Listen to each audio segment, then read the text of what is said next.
കൂടുതൽ സമയം ഇരുന്ന ജോലി ചെയ്യുന്നവരിൽ ക്യാൻസർ സാധ്യതയെന്ന് പഠനം. കൂടുതൽ സമയം കസേരയിൽ ഇരുന്ന് ജോലി ചെയ്യുന്നവരിലും ടിവി കാണുന്നവരിലും കമ്പ്യൂട്ടറുകൾക്ക് മുന്നിൽ മണിക്കൂറുകൾ കണക്കിന് ഇരിക്കുന്നവർക്കും ക്യാൻസർ രോഗസാധ്യത കൂട്ടതാകായെന്ന് പഠനങ്ങൾ പറയുന്നു. ദീർഘനേരം ഇരുന്ന് ജോലി ചെയ്യുന്നവർക്കും അലസ മനോഭാവമുള്ളവർക്കും വൻകുടൽ, ഗർഭാശയം, ശ്വാസകോശം തുടങ്ങിയവയെ ബാധിക്കുന്ന ക്യാൻസർ രോഗങ്ങൾ കൂട്ടതാകായി കണ്ടെത്തുന്നവനാണ് നാഷണൽ ക്യാൻസർ ഇൻസ്റ്റിറ്റ്യൂട്ടിന്റെ റിപ്പോർട്ടിൽ പറയുന്നത്.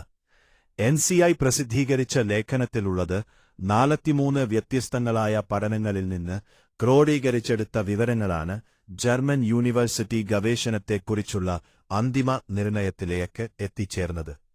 40 ലക്ഷം ആളുകളെയും 608,906 ക്യാൻസർ രോഗികളെയും നിരീക്ഷിച്ച് 1-2 മണിക്കൂർ അധിക ഇരിപ്പും 8% വൻകുടലിൽ ക്യാൻസർ രോഗമുണ്ടാക്കാനുള്ള സാധ്യതയാണ് വർദ്ധിപ്പിക്കുന്നത്.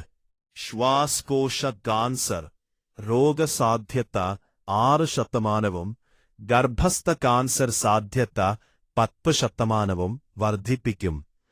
പഠനത്തിൽ വ്യക്തമാക്കുന്നത് മറ്റ് ശരീരഭാഗങ്ങളെ ബാധിക്കുന്ന കാൻസറിന് ശാരീരിക അധ്വാനവുമായി യാതൊരുവിധ ബന്ധവുമില്ലെന്നാണ്.